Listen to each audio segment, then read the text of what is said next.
Hello and welcome to Live. Do we look red? We do look a little red. We can't quite figure that one out. Contrast is a little funky.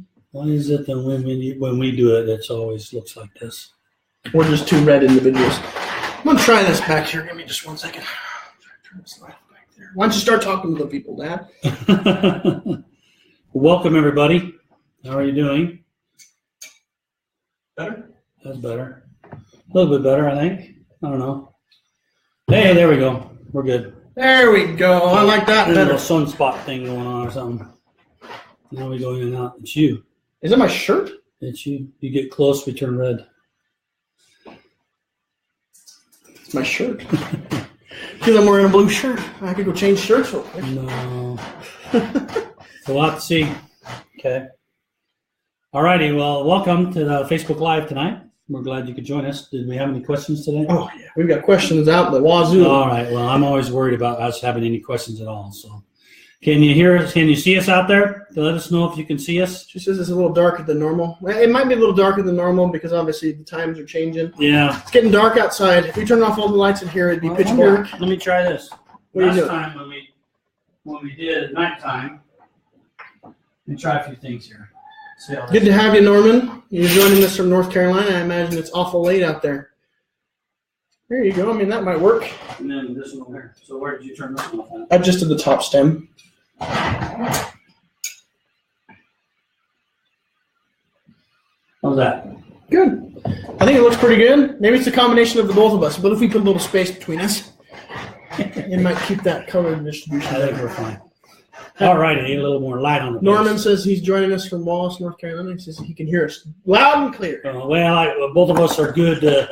We can project. You know, I always tell people at work, because they sit over in the corner, and I said, "What's your problem?" They go, I said, "Project, man. Speak up." Yeah, talk like you're going to talk to your kids." I was raised in a household where we spoke with meaning and force. Yeah. Well, it's Color's better. Good Good. to be heard. All righty. Well, shall we get started Yep. then? We should get started. Well, you know, I ought to look. Sorry, I'm not prepared. Evidently. I had hours to prepare. You had hours to prepare, man. Well, I had about 20 minutes to Well, I'll prepare. say, to be honest, to give him a fair break there, he's quite busy. Debbie, it's a pleasure to have you from Las Vegas. Yeah. We're glad you're with us. We're sorry for the events in Las Vegas. We hope Absolutely. that it just breaks our heart when somebody would do that. Yeah, I know. I was on a vacation. My mother and I drove up to a wedding, an LDS wedding in Portland. And ironically, the fire alarm went off in our hotel room. Walked out to the lobby, in the middle of the night, 4 a.m. or something like that. I walked out to the lobby, and they had CNN on, and that's how I found out about the Vegas shooting. It's just disgusting. I'm sorry that it's happened. I hope that the people can make it past it, because that's a tragedy. We're praying for everyone. Yeah. Alrighty, so here's some questions that I had from last time Did you have answers for? that I think I have answers for. Okay. Check that so one question was, when we're importing GEDCOM files, you upload a GEDCOM into FamilySearch under the genealogy section, and then you turn around and import some of that GEDCOM into Family Tree. The question was, does that import bring in living people? Okay. The answer is it does not. So that's because we're very strict in exposure of living people.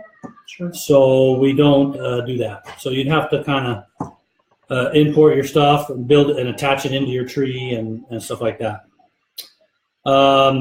Next one was add a history button to the marriage events thing. I'd really love to hear who asked that question and send me a PID, because what I find is there's usually only 1 or 2 marriage events. But we are going to, if you notice, we're making changes in Family Tree right now. The reason why we're doing that is we're trying to speed things up a little bit, and in the process, we're tweaking some things a little bit. You might have noticed that the 2 triangles that were next to tree and to person are now gone, and they've been replaced with a new list on the menu called Recents.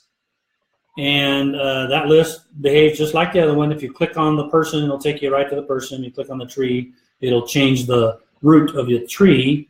And we know that we messed up. We forgot to put in the delete. So they're working on that, and I think they're going to get it sometime this month. So it was just an oversight. We were anxious to get it out there because it's going to speed up the pedigree a little bit. especially for places where internet's not as fast. Okay. Yeah, so there was another statement that was, this was something I wanted to go check with, is to tell them not to delete a record if it isn't the correct sex. So there was some discussion we had last time where when people had somebody that is in the tree as a male and the ordinances were done as a male, they would call support and say, what do I do? And support would sometimes say, create another person that's a female and make it the right sex. And the answer is that's not what you should do. You should just change the existing one to female. It'll cause the not available to appear on the ordinance tab. Not a problem. Just send a support case to support and say, hey, I needed to change this. It's clearly a female. Check out the source. They'll look at it and then they'll correct that, and it'll once again show that it needs ordinances. I reminded support of this. They went through and made sure their document's correct. And this just comes from, if you have support people that have been around for a while and they experienced New Family Search, that was the answer in New Family Search, because you couldn't change the sex of a person in the tree. So the answer was to go make another one. So they just haven't learned. They sort of automatically knew that that was the answer because they've been saying that for a long time. Sure. And so we're working to help those support missionaries that we love, and they do a lot for us to make sure that they understand what the right answer is.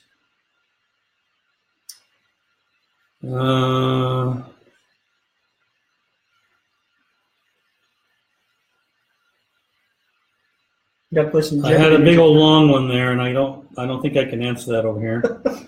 Can you delete internal messages? And I believe you can delete the conversation.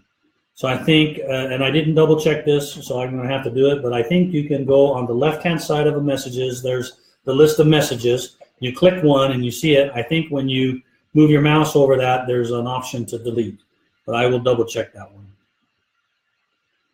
Somebody asked about the Gutenberg, the Württemberg, I'm sure I'm not saying it right, Württemberg, Germany records, birth and baptism records.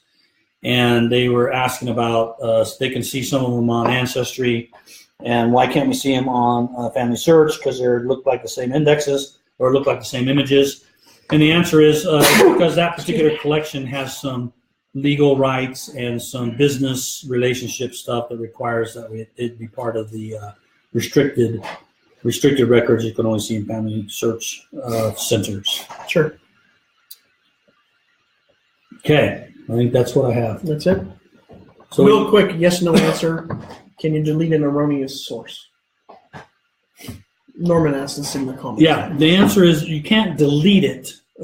Only the owner who created, only the person who created the source can delete the source, but you can detach it from the person. Okay. So just go in there, click on the source. A window will come up, and it'll say View, and in that menu list, right under the source name, there's one that says Detach. You click it, it'll ask you a reason why you're removing the source. You enter in a good reason, because that's what the person who put it there is going to want to hear. You explain why that source is not appropriate or not valid for that person. Hit OK, and then it'll remove that source from that person. Okay, very good. So in the future, Norman, if you have other questions, just fill out that form and we'll make sure we get them answered. Let you bump the line a little bit here. Well, that's okay. That's okay. It is. But yeah. So anyway, let's jump in. We had 3 questions that we didn't get to from last time. Okay. We're going to finish those up and then we'll get started on this week's questions. So our first question today comes from Barbara Payne. She says, how do you edit records from genealogy banks that were generated by computers? She says, I'm afraid to dismiss them because they might mess up the searching tools and I won't see them anymore or something like that. So basically, how do you edit records from genealogy banks that were generated by computers? Well, probably talking about the obituary ones. Probably. And if it's one that you can correct, we only have 1 or 2 collections that we let you correct right now. We're in the process in the future to allow more corrections on all our stuff. But you should see a little button that says error ?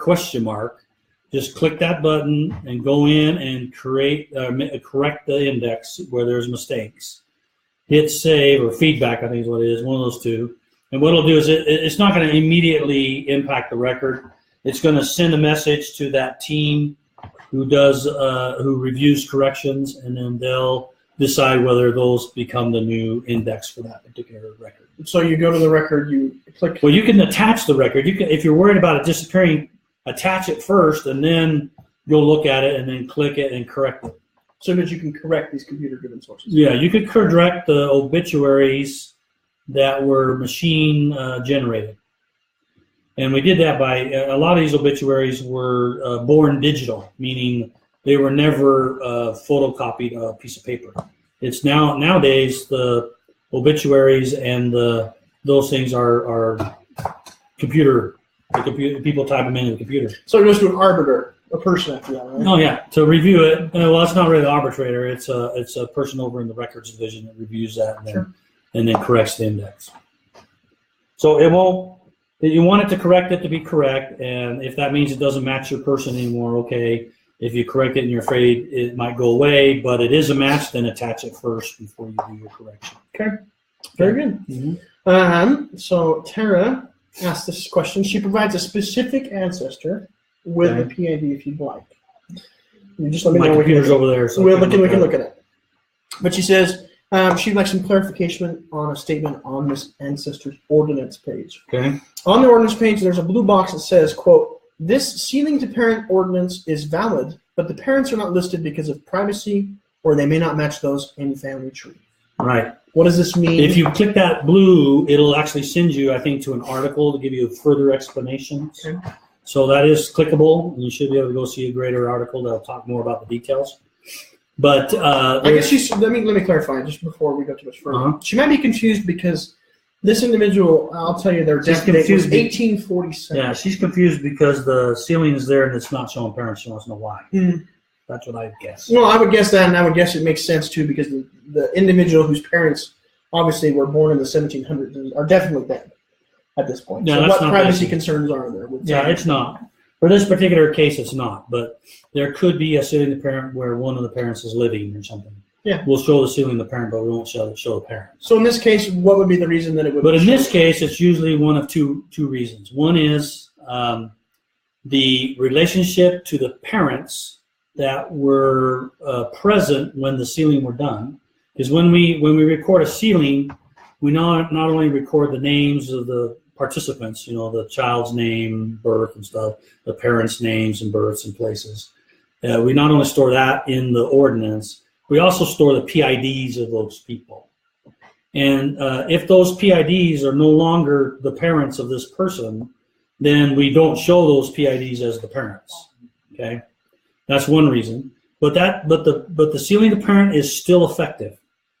Okay, so it still is a valid ordinance, even though the parents aren't connected and maybe weren't fully correct, right? Maybe, I don't know. The reason it got removed was probably somebody thought it was different parents. Now, another reason could be that the parents that got separated somehow, or there's a duplicate parent, and you need to go look at parents. So if you look for duplicate parents, you'll probably find duplicates. You merge them together, and then all of a sudden that'll make them appear because one of those two you merged is the PID that was in the ordinance, and now it matches in there. So in a nutshell, I'm not done. Oh, you're not done. Okay. No, that was, and another reason why these may not show up is there was a period of time in church history when sealing the parents' ordinances were recorded inside of membership records. And for those of you who are more familiar with membership records, membership only maintains the most recent set of parents. Okay.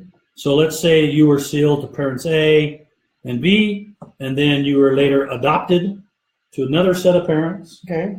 Then the sealing would have gone against the first set of parents, but the parents on your membership record are a different set of parents. Your original parents. Yeah, the ones you were sealed to. So if that's the case, it happened to be in that time frame, and I think that was in the early 70s. I'd have to go look for details. Then the right parents aren't going to be there. And so we just say there aren't parents. We don't know the parents because the membership record lost that data because they didn't keep multiple sets of parents. Okay, there you go. Now you want to say in a nutshell? No. Okay, just checking. Okay. Hopefully you understood all that. Those are the couple of 3 cases. I think those might be explained better or more briefly or something if you click the... Terry, if you're with us and that didn't quite explain it the way you were hoping, you can let us know, and I can make sure that he reviews your specific case to help you understand it. Right. So essentially, the parents are missing, the parents are the wrong PIDs, or... I was just trying to get to the basics. It's basically just the data problem. Or it's a membership recording issue, and there's no way to recover that. Okay. But the sealing of parent is still valid for that child. Sure. Okay. What's the next question? All right. Our next question comes from Barbara. Barbara says, I'm assisting another person whose cousin and cousin's son died over a year ago. She contacted the closest living relative and got permission.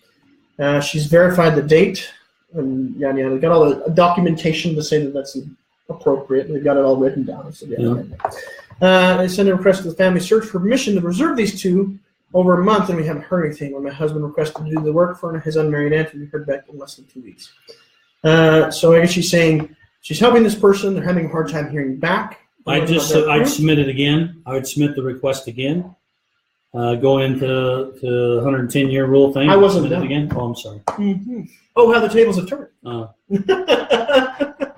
See, we're very much like each other. But I was going to say, you actually were answering your question. She said, I told her to be patient, but I'm wondering if she should just request again. Yeah, request it again. If you don't hear something in a couple weeks or something, then send me an email and give me the PID information, and I'll make sure the right people in support get a look at it. Okay, sorry about that. You would not believe how many 110-year requests there are. I mean, there's thousands and thousands every day. Yeah, in some areas of the world, tens of thousands every day. So that they're having these missionaries, this wonderful missionaries are going through and looking at all those and following the policy to go through. So it's possible they could have missed one. Sure. Shouldn't been, because we sent in through a system that every one of them have to be ticked off and checked off and stuff. So maybe they checked it and didn't send you the email, but submit it again. Okay. Just real quickly, Sue comments. She said, I have an indexed Chicago death record I want to correct. Got a copy of the original. Fan faces do not match how the indexer would like it. All you got to do is, we actually went over that just briefly here. Only if you can only do a correction if it was a computer generated index. Yeah. If it's not, then you can't correct them now. That's something we're going to be doing over the next while. There's a team that's already been gathered, and they're already starting to work on this, but it's going to take, probably almost all of next year, maybe a little of the year after that to be able to provide that. But corrections to indexes is something that we really want to do, and so they're working on it. Okay. Our next question comes from Bosch. Bosch says, thank you for the new feature that searches ancestors' hints automatically. It's really great. Can I make a suggestion? I think that feature needs an I'm not interested option to dismiss hints. Because currently it's suggesting me far ancestors from my grandfather's foster father, and I'm not really interested in that. So I guess the question is, it was more of a suggestion, but I'll turn it into a question, which is, have you ever considered adding a I'm not interested option to hints? No, and the reason why is we want to have all of the records about a particular person, if it's about this person, to be attached to that person. And saying, and I don't know your case. I'm not sure whether the hint was the wrong person. If it's the wrong person that the hint is giving, it's not for the person that it's showing up on, then you should use the not a match feature and say that it's not a match, and then it won't hint it anymore. If it really is about that person, you should attach it anyway, whether you're interested or not in that particular source. Okay. So that's we really want to say any documents we find that are about that person, they're worth putting on that person, so that future generations, when they look at it, they'll see all this source information about them, and there may be something interesting in there and for those in the future. So that's what we would like you to do, is go ahead and attach it if it's appropriate. If it's not, do not a match. Okay. Michael M. asks, for the ability to search within a part of the tree connected to us, instead of choosing static number of generations up and down, he wants to have the engineers program 2 sliders. He says, one would allow you to choose 4 to 15 generations back. User slides to whichever option they want, and the other would choose 0 to 10 generations down. or similar numbers, please. I guess it's more of a feature suggestion. Yeah, an enhancement suggestion. So Michael, we will make sure that he gets an email on that one. Yeah, send that to me in email. Okay. It's a good idea. We've talked before in this in these Facebook Lives about searching your line as opposed to the entire database, because you want to see a John something, and you only have one or two of those in your line, and we come back with 1,000 because it's all Johns and everybody else's direct lines and stuff. So I think the sliders and the little bars are an interesting part of the solution. Interesting solution. So yeah, it gets it complicates the search just because we have to walk your tree and look at everybody up and down and all that stuff. So it may slow the search down a little bit, but it would probably be useful. He had another feature suggestion, but I actually am kind of curious to turn this one into a question. He says he wants to know if they can have better ways to manage watches. He mentions that he'd love to have a toggle on and off to auto watch people he adds or edits. Yeah. He mentions a filter for generational chunks. So if you have watches, you can split them up by what generation they're from. Are they from this era? He says he watches over 1,000 people, and so he's saying if I had a filter, the way I could say I want to look at people that died in 1775 through 1800, or something like that. When you only see those watches, and he's got people that fit those parameters. Some kind of filter. Yeah, I need to understand. Does it mean you don't want to receive watch notifications? So I'll read it. Does this mean? Okay, go ahead. Can we have better ways to manage our watches? I'd love to be able to toggle on/off an option to auto watch people I add or edit. I'd also like a way to filter using generational slides and check a box at the top to watch, unwatch all persons resulting of that filter, or do it individually on the people in the resulting list. So what he's talking about is people that are in his watches already. He wants to have a way to filter them. Yeah, well, send that to me too. Okay. We do already have in our thought process the ability to say auto watch anything that I add, any person I add. We also have in our thought process the ability to say watch somebody if I contribute to it.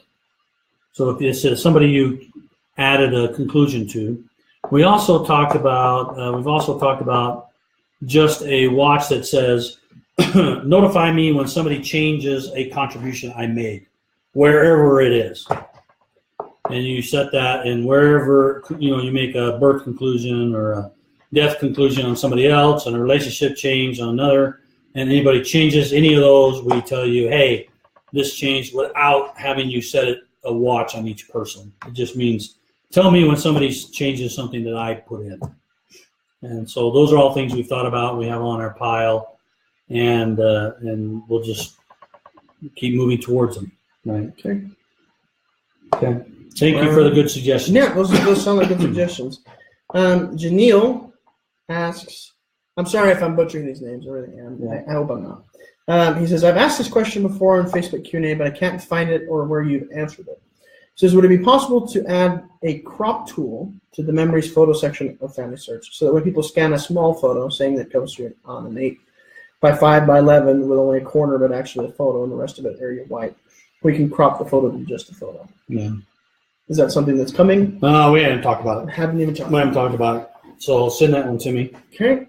We do rotate now, and there's no reason why we couldn't do a crop. We're gonna try to change the way the portraits are done, and it'll be more crop-like, and so they're more familiar to how you do it in other places, and maybe that will lend itself to cropping the picture. But I'll talk to the team about that. Okay. Same guy, Janelle again, asks, what do you suggest we do when FamilySearch says we have ancestors that need ordinances done that we know have already been done? Well, if you know they're already been done, then work to find the duplicate, because there's a couple of cases where you may believe you have evidence or something that they're done or know they're done, and it's not showing done in the tree. So the thing to fix is to fix it so it is showing in the tree in the right places. And so you do that. Most common is because there's a duplicate somewhere that has those ordinances on it. So you need to find that duplicate and merge them together. Sometimes they don't show up in possible duplicates button. We're working on a new version of the possible duplicates that we think will be better and catch more of these things. But if you click possible duplicates, it says there aren't any, but you know the ordinances were done, then that ordinances are on some PID somewhere. So what I recommend is start doing some normal searches and filter around and try to change the criterias to try to find lower matching things. Remember that possible duplicates only shows 3 and up to 3 to 5 star, 3, 4, or 5 star matches. And it may be that those ordinances are on a person that's a 2-star match, for example. And that's because it was probably done long ago before New Family Search, prior to 10 years ago. And if it was, then we created a person in the tree from, hold on a minute here. That's the grandson. He's out of sorts today. He got a what? He didn't take his nap. Oh, he's out of sorts. It happens, There's some days that I'm crying like that. Not often. Okay. So where was? Oh yeah. So if it was early before New Family Search, what we did is we created a person in the tree that represents those ordinances. And if you look at what's sitting on your ordinance card, it's pretty small amount of data. Just a name, maybe a death date, things like that. So odds are it's a low match. So try those things. Try the possible duplicates. Try the searching to find a match that looks like him. Look at it, see if it has the ordinances that are yours, and then merge them together. If you still can't find them, then submit a support case, specify the PID and the information about this person in the case, and then tell the date and the temple when you know that those ordinances were done. And the admins have some additional capabilities to be able to search the system by date and temple. So that helps them find it, and then they'll help fix that. Sure. I thought I'd mention that we're getting compliments on our energy with each other. Apparently, we're very much like each other. Yeah. That's what they say. Sorry to hear that for you. I'm too old, but a kid never likes to be like his dad, per se. I don't mind being like you. You want to be a unique person. I don't mind it. I'll accept it. Okay. That's a good question. Good answer. So our next one is from... Well, he is really upset. Yeah, he's really having a rough go. Like I said, he didn't get his nap. Daddy's out of town. It's just a rough minute. Okay. So this is from Stranger Than Fiction. Okay. They ask, in your last Q&A, you said in a wrong gender case, just change the sex, contact support, and don't do anything else. Don't create another record with the right sex. In KA 52708, however, it states, quote, where there is a wrong sex and the ordinances have been performed, you should do the following. Quote 1, person's ordinance are performed with the wrong sex. You can create a new record for the individual with the appropriate sex. And have ordinances. I believe that I notified the support of that particular knowledge article, but copy and send that to me again, and I will send it to support again. They're supposed to have updated that one. And I thought I looked to see if it was updated like the last time after we did it. Would have been about a week ago. So, but send it to me in an email. I'll go check again. Okay. I don't know when the question was submitted, the but question you might want to go back out there. On September 22nd. Yeah, you might want to go out there and look, because I did send them that article number, and I think they corrected it. So take a look. I'll look too. They just commented that this must be why it's so hard to train support missionaries. Well, it's fine line. Yeah, well, there's a whole lot of missionaries, and there's a whole lot of pieces of document.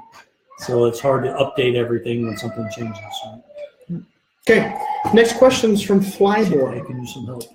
They ask, have you fixed the problem with sizing? Are you paying attention? No, I'm worried about the boy. It's okay. Grandma will help. He's tired. It's just tired, man. All right, so Flyboy asks, have you fixed the problem with sizing and tagging pictures using a touchscreen device yet? No, we haven't worked on that. Well, then when? I don't know. He doesn't know. I gotta go send that one to me too. Man, we're getting a lot of these. I think on mobile you can do that with mobile, but I don't think we've done anything specific on the browser place to be able to do that. Now, if your browser lets you do that, then I think that would work. But For kickers, Diane just said, Deanna, I believe it was, Deanna. It was updated September 25th.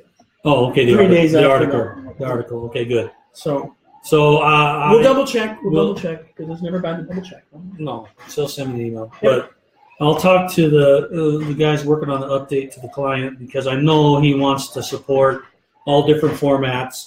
It's going to take us, several months to get there. I'll ask him if he's thought about pinching and drawing and things like that. Pinching. Okay. Irene asks, a member who I'm helping would like to do the sealings for her deceased mother and her stepfather. His work is not yet done. He was born within 110 years. Does she have to have permission from his children to seal to her mother? Well, let's see. What's the relationship of the person? She didn't necessarily specify that the member, but I'm going to assume that the fact that she says, I'm helping a member who would like to do the sealings for her deceased mother and her stepfather.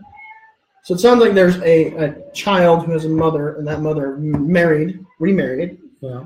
or married, and had a stepfather. Then she wants to seal these two together. The stepfather is within the 110-year rule, Right. and he has surviving children. Yes. So is this child's relationship close enough to not have to ask for permission from this man's biological children? Yeah, Because I they're would married. guess not because. Meaning she needs to get permission. Yes, and the reason why I would say that is it depends on when the stepchild and the stepfather entered into the family.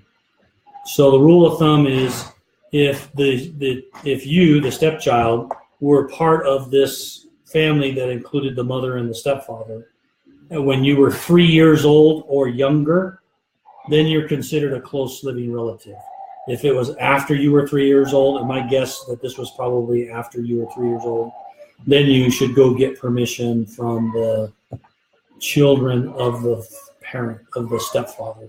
Mm-hmm. Either the child or that'd be the children of the stepfather. The biological children. Right, or the brothers or sisters of this stepfather. Any of those. So yeah. So biological relationships precedent legal relationship. Not always, but Just in this case. there's only a step. Okay. If Yeah, it's an adopted, that's a different deal. Yeah. Okay. I'm trying to read that question right there. Sandy asked, since I use 2017 FTM, it allows me to search FamilySearch trees. In reviewing the individuals who are presented, I often see many duplicates.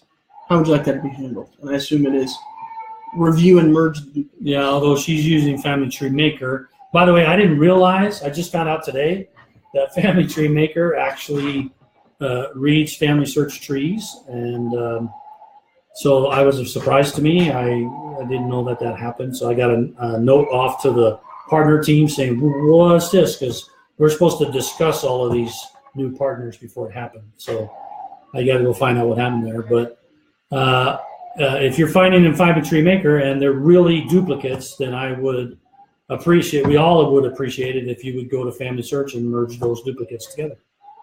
Because then that just saves somebody else having to do it. Absolutely. And by the way, there's lots of merges going on, and we're grateful for that. We're running about 50,000 merges a day. That's impressive. Which is a pretty big number, Yeah. and I appreciate it. And the more we merge those duplicates together, the cleaner and nicer and more accurate the trees could be. So I appreciate all that you all do for that to make the genealogy of humankind the central place to be more accurate and unique. I mean, we want only one copy of any person who lived on the earth. Yeah, absolutely amazing. Yeah, so it's beautiful. So that's what I would love you to do, is to go and merge those two. Review it, make sure it's the same Review it, person. make sure it's the same people, and Merge merge them. Okay. She uses FamilySearch as well, not just Family Tree Maker. Yeah. Okay. This next question is from Michael. It's quite a doozy, so pay attention here. Yeah. In Memories, one feature that I've long wished for is to link photos. Primary reason for linking is the front of a photo, JPEG to the back of a photo. Yeah. I'm familiar with the ability to upload a PDF and use albums, but neither is a perfect solution for this use case. The backs of the photo may include family history, critical info, or are difficult to read, or hold the handwriting, which a person would want to upload. For now, I usually use albums to link the front and back of the photo, but in the recent update, albums became harder to find. under the action menu on photos. So it is an even less useful solution now for linking photos. I will probably be pasting the direct URL to the description field with a note that says for the backup photo of this page, insert link. Good idea. Can you consider making a better solution such as photo linking two or more photos together?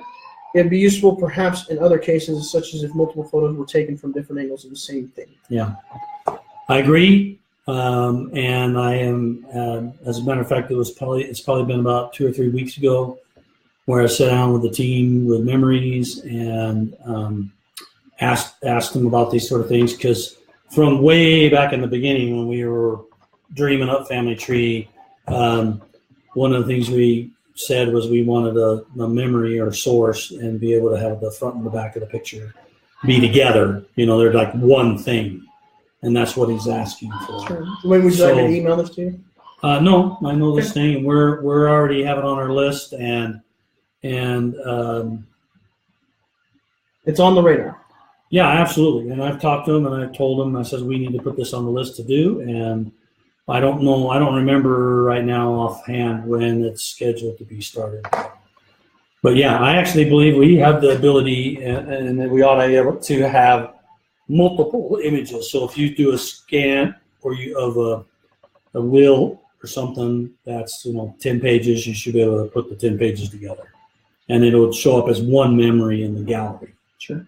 And then when you click it, it says there's 10 pages, and you can flip through the pages. And then when you get to then this is where it gets tricky for them, because they have to build that viewer to be able to. Right now, the viewer just goes to the next memory. Yeah. So now they have to know. I go to the next page, and then I go to the next memory. So it's a whole. So we have to decide: do you turn pages differently than going to the next memory? And it can get a little messy in the UI. But I actually think memory should be able to group stuff right in the memory. So. Sure. Thanks for the suggestion. Okay. Irene asks, we're trying to do these every 2 weeks. The answer, Irene, is yes. But obviously, my father has a very packed schedule a lot of times. For example, he will be traveling. Yeah, the next one will be 3 weeks away. It'll be pushed because he's traveling to a conference, which he'll present at in Colorado. Yeah. So, I mean, with all the busy schedule and everyone, we try to make it every 2 weeks. We try to make it twice a month. Twice a month is more of a more accurate right. thing. So sometimes if a month has 5 weeks, then it adds a week. And we're trying to just make sure we always do it twice a month. So this month will be now, and then we're not going to do it again until for 3 weeks, I think. 20 something? What is she yeah, it's the 20th, I think it was. She has it posted. It'll post. Oh, yeah. Just pay attention to what the page says. It'll post. I know it's not in 2 weeks. It's going to be in 3 weeks because of his traveling. That way he has time to make it there safely and be prepared to present to those individuals as well. Yeah, I'll be leaving right that day. He'll be leaving the day that we would normally present. So Right. he needs the time to put everything in a bag. Right. Okay, so Irene asks a question shortly after that. She provides a lot of detail. And she says, in Genealogies of Rhode Island Families, Volume 1, it says that the place my ancestor was born in 1629, died in 1713, and was in 1730 when they died, was in Swansea, Massachusetts until 1746. In 46, the state boundary was changed to make it Warren, Rhode Island. The 5 find a grave sources attached to him say he was buried in Warren, Rhode Island, but at the time he was buried in Swansea, Massachusetts. For his burial place, should I put the town that existed at the time he was buried, or what the find a grave source is? So I'm assuming this has to do with the fact that it's a changed state boundaries. It went from being Massachusetts to now it's Rhode Island, and she wants to make sure she's accurate in that. Well, the general rule of thumb is, if you know what the place was at the time of the event, then that's the place you should put in. And we actually find the grave. We're not, we don't index find the grave stuff. That's a community thing that's done. I suspect that the people who did it, were people that just went to the graveside and took pictures. Were nice enough to take pictures of a bunch of headstones and then very popular, and then extract them and stuff. And so they probably don't even know that it was a different town back then. Yep. But I would put in the conclusion of the burial conclusion the town that it was at the time that he died. And then on our side, in FamilySearch side, we try to track all the historical places. So if, for instance, we don't have that town in there, then go to FamilySearch.org/research/places, and you can go look that up. And if it's not in there, you can put a little feedback in there to say, hey, you need to add this place, and then they'll go research. So is it FamilySearch.org/resources? Research/places. Place, I think. Place or places. I think it might be place. And then you can type in the name of the place that it was at that time, and then it'll tell you if we have it in our system as that place or not. So this lets you search existing It lets you historical look. places. It lets you look to see what our standards database has on all the places, and it's kind of interesting. You ought to go out there and just play around and enter a few things in there. It's kind of interesting. It tells you, latitude, longitude, GPS coordinates, Might be little something historical information. Sometimes. Kind of an interesting way to connect if you're into history. I know Yeah. I'm very much into history. So anyway, put in the place that it's supposed to be. If it's not a standardized place, then go to the other places, research place, and ask them to put it in. But do that. That's what I would do. Okay. And in our database, we'll know that that's the same place as what it is today. Sorry, That's okay. I'm trying to find the dog. Yeah. You're trying to find your dog. Here's lovely Tegan. She's dealing with her child tonight. Yeah. He's tired. It's late. He didn't take a nap, so she's running him home and putting him to bed. Yeah. Okay, So, in connection to that, Robert See just ya. added, Robert said, my grandfather was buried in one location and later moved to the family cemetery a few years later. He says it might be nice to have two burial. yeah, what I would do there is I would go down into other information, Okay. and I would add an event that says, original burial, and put in where he was buried, and then I'd put in the vitals where he is now, because that's where people want to go to see the headstone. So I would go down into the other information, add a custom event, and say original burial or something like that, and then put in the date and the place. Sure. And then just put in there, he was originally buried here, and then at this time he was relocated to this other To the family plot, and put the family plot up in the vitals, because they're going to look they're going to want to use that to go find this headstone. Sure. Very good. He says thanks. Mm-hmm. I'm going to say Lynn. Yeah, I'm going to say Lynn. Lynn asks, will the hints show up again? So I assume that she's saying, or he or she is saying, Will the hints show up again? that's literally all the question said. So I'm gonna shoot here, Lynn. You're going to interpret. If it does not meet your expectation, Lynn, ask the question again. Give us a little bit more detail. But I assume it's if she dismisses a hint or if the hint is skipped, will it ever show up again? If the hint is marked not a match, then the hint won't show up again, okay, or dismissed. If you click on, there's a section where the hints go. At the bottom of that section, it has see details. If you click that, then we'll show you the screen that has the list of all the hints that are available. And then there'll also be a tab on that screen that says dismissed. And you can go to that tab and see all the ones that somebody said they were not a match and the reason why. And you can undo that. You can say, oh, no, it really is about my person. And so then you can turn around and say, undo that, and then go attach the hint as if it was a new hint. So that was on the person page. Yeah, you go, on the person page where you get your hints. You get the hints on the person page in the top right normally. People can move those around. And it lists lists 3 hints there. If you click show details in that box, then it goes to the big screen that has all the hints, and there's also a tab there to show you all the dismissed hints. And you can undismiss them. That's not a word, but you can say that was wrong. You can say it was incorrect, and then it becomes a source that you can attach. You can say no. Yeah. Yeah. Okay. So that's how you bring them back. Very good. Debbie wants to see the dog. Not Debbie, excuse me. Stacy. Stacy says she wants to see the dog. Oh, I think she's already on her way out. It was a bulldog. I can't remember what type. It's a French. He's a French bulldog. Yeah. And I will say he spent the night over last night, and he snores quite voraciously and likes to hog the whole bed. Yeah. And the answer to your question, Debbie, real quickly for you, where you can go to that website, We're going to try and post this on the page later in the week, so if anybody didn't catch it, you can always catch it there. But I believe he said it was FamilySearch.org I think we posted it before. /research/place, or it could also be /places. I can't remember that S on the end. Yeah, we can't remember if it had an S or not on the end. I think it's just place. I could have probably just, since I have a computer right in front of me. You could do that. I mean, why would I? FamilySearch.org /research/place. No, must be with an S. Oh, put it in there. Yes, it's with an S. There we go. Problem solved. So that's www.familysearch.org /research/places is the website you're looking for. I'm just going to correct that real quick. Make sure that doesn't get posted. All right. Our next question. This is from FAA Flyboy. Okay. Says, I am seeing a fair number of people in FamilySearch Family Tree that only have a question mark for their name. These are showing up as having been entered into the database by FamilySearch itself. For example, he provides the PID. Yeah. What is going on with this, and what, if anything, should we be doing about it? Okay. Let me explain where these are coming from.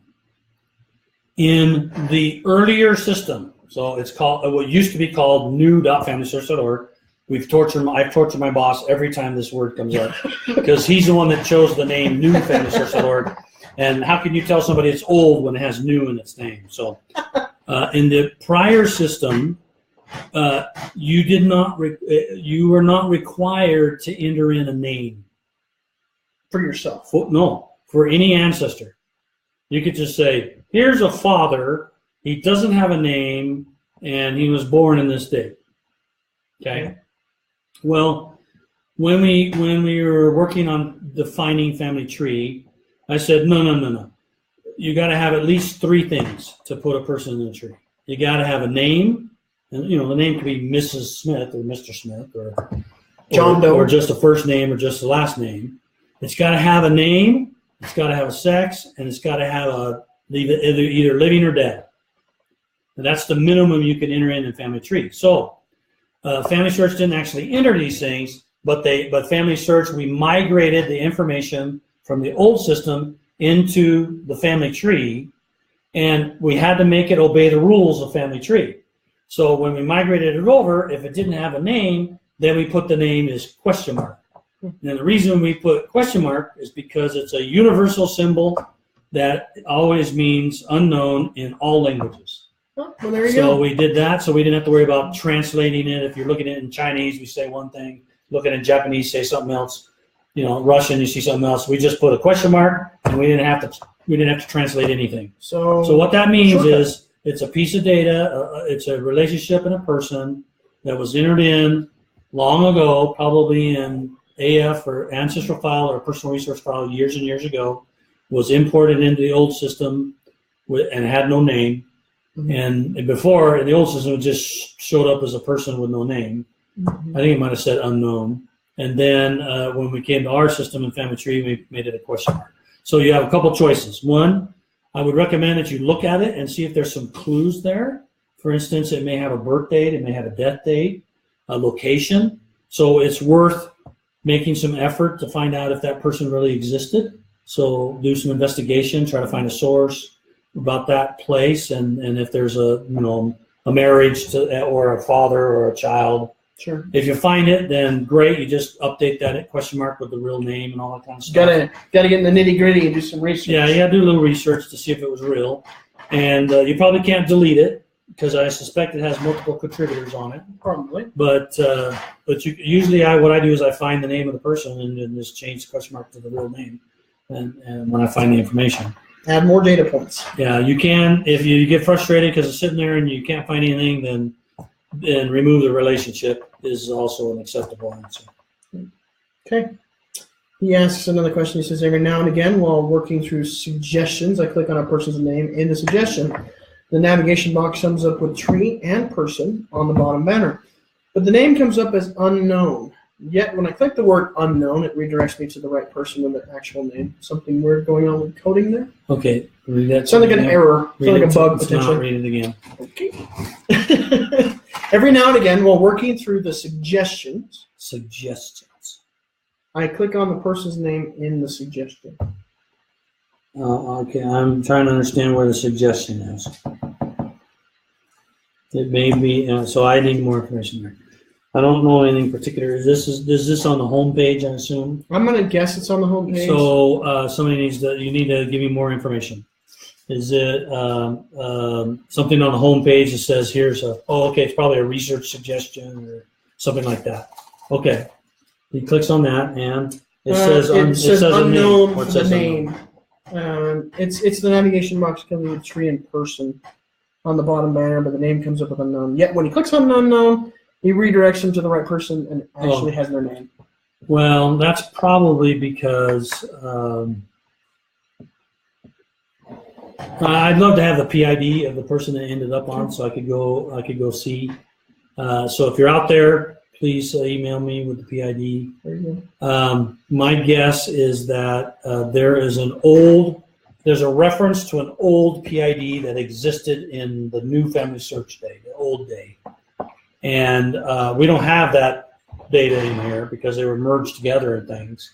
So and then what happens is it says unknown, but when you click it, we go into Family Tree and say, oh, that PID has now been merged into this other PID. And so then we show you that one and it has a name.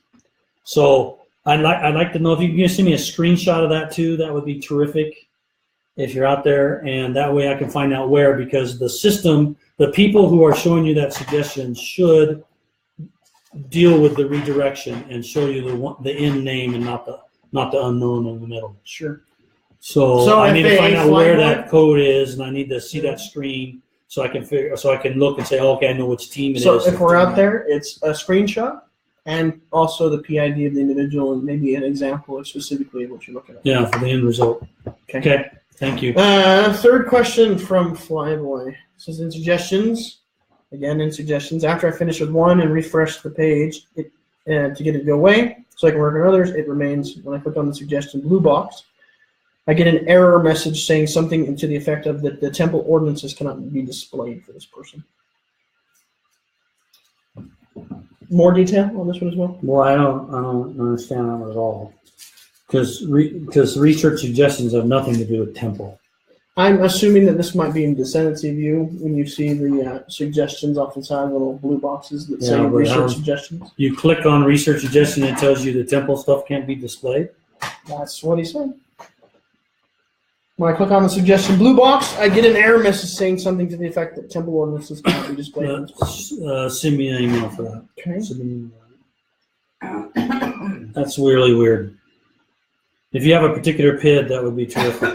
Same thing again. Since you're going to send me the PID of the other one, send me the PID of the one with the blue box that you click and it says temple ordinance cannot be shown. Okay. Barbara asks, will we ever be able to link ancestry sources to people in FamilySearch? I get confused filling out the source information. Could you potentially explain how to do it? Well, you can add ancestry sources to FamilySearch. No big deal. No big deal. No big deal for me because I've done it before. So. No big deal, guys.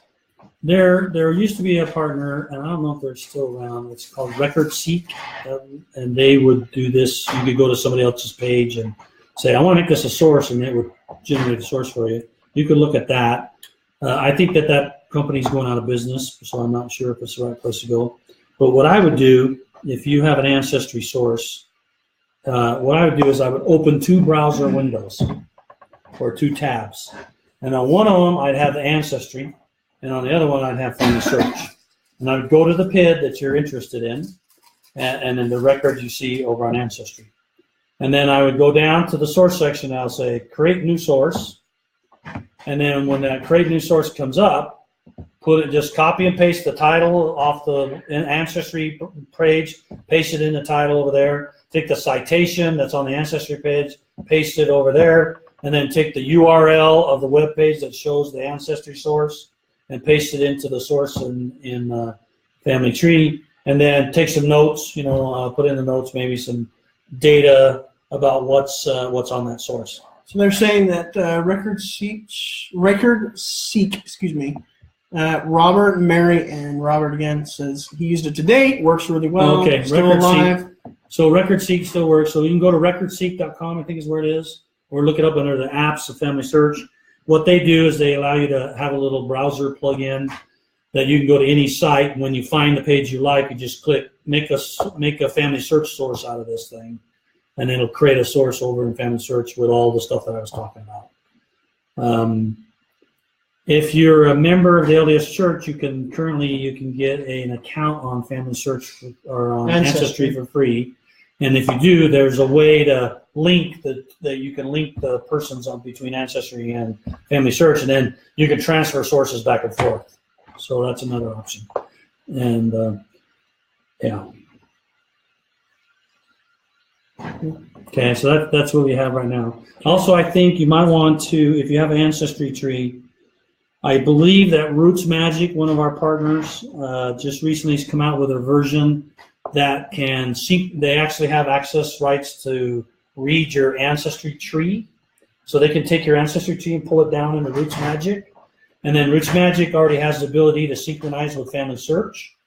And so I think, I haven't tried it myself. I tried the syncing back and forth, and that worked. I haven't tried specifically sources yet on it because I've been playing with it. Mm-hmm. But I think it'll let you, bring your sources and stuff down from Ancestry and then put them up on FamilyTree through the syncing process. So you don't have to type anything.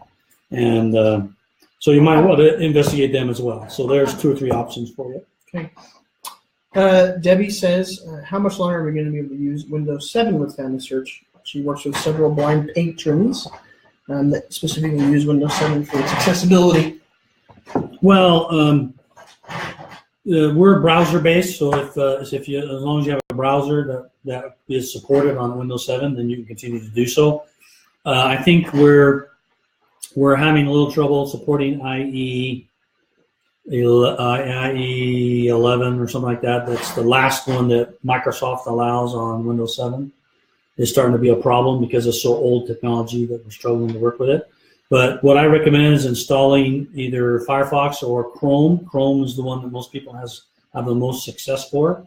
If you install Chrome on your Windows 7, then as long as Google supports Windows 7, then you should be fine using the FamilySearch site.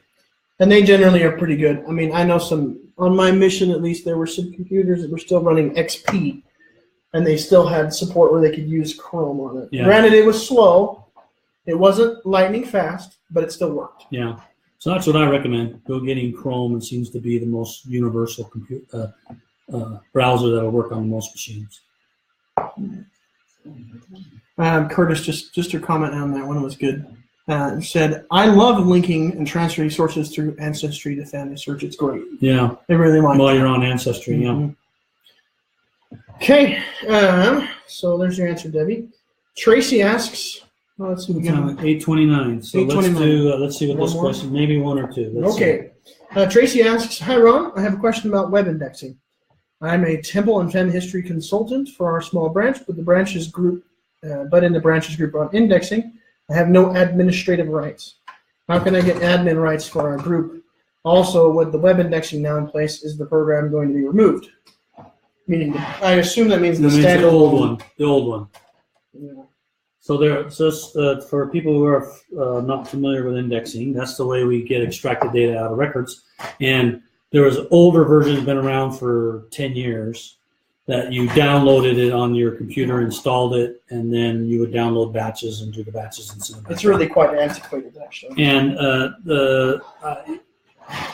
there's no announcement yet, but the writing's on the wall. From my opinion, the writing's on the wall because there's always issues now when you're trying to install this on machines and people don't have the right setup and Java version and all that kind of stuff. And that's one of the reasons why they did web indexing.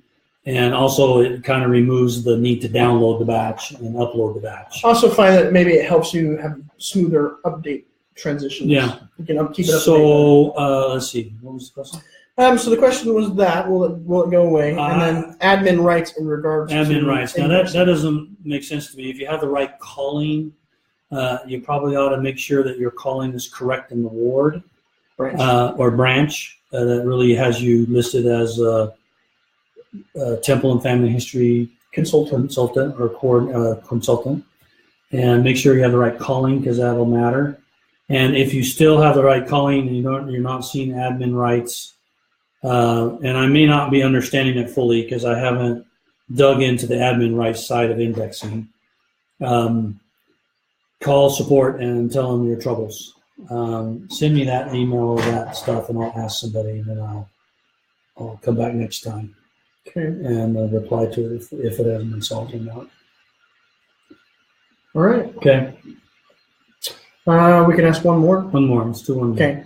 Linda said, is there a free program, for example, like Ancestry Quest, Roots Magic, that can sync and compare with FamilySearch in order for us to see the ordinance dates on FamilySearch, and we can enter them in our program? I think we used to be able to do this with Path. I can't seem to do it with either Ancestry Quest or Roots Magic using the free version. So I imagine it has to do with downloading the ordinances. The problem you don't have there, and you can call Roots Magic or Ancestral Quest and ask them, but I believe in both of them you have to turn on the LDS option. Usually that happens. You have that option when you're installing the system, but so you may not have turned it on. But there's a way for you to go in and configure both of these to turn on the LDS option. And one of the LDS options is LDS ordinance and temple information. So I think you have to go in and turn those on. I'm pretty sure Roots Magic, the last time I installed it, you had to go in there and turn on. You have to go turn on the FamilySearch stuff, and then you have to turn on the temple stuff independently. And I believe that's the same thing in Ancestral Quest. And it should all work for the free version. Should be able to download, upload, and include ordinances in them. So in a nutshell, and I've seen that. I've seen it working. It's that LDS option. Yeah, you have to have that option turned on. So if you can't find it, or you hit in the help section, you can't find it, then I'd contact one of those companies and say, hey, how do I turn on LDS options so I can get the ordinances down to my local system? Mary also mentioned she does it all the time using Legacy Family Tree. Yeah, Legacy is another partner that also has a free version that also does the same thing. It can bring down trees and up the tree, and so it can synchronize your tree, and it can do the temple ordinances too. Sure. So yeah, Legacy is another one. There's several partners that all provide that. All right. Okay. Hey, thank you for spending some time with us tonight. I hope that this has been useful and helpful to you. Those that I asked for more information, I hope you get the chance to see this and be sure and send me information about it. When I ask for additional information, you can do it on Facebook, but it's more effective if you send it to me in an email. And as always, everyone's welcome to send me an email about suggestions or problems or issues that you're struggling with. My email address is Ron, R-O-N, @FamilySearch.org. And I get lots of emails, you can imagine. So sometimes have a little patience with me. I do answer all the emails I get, but sometimes it takes me a while to get to them all. So thank you very much, and thank you for joining us. And we'll look forward to seeing you in, man, I wish I had the date for that. Let me go look.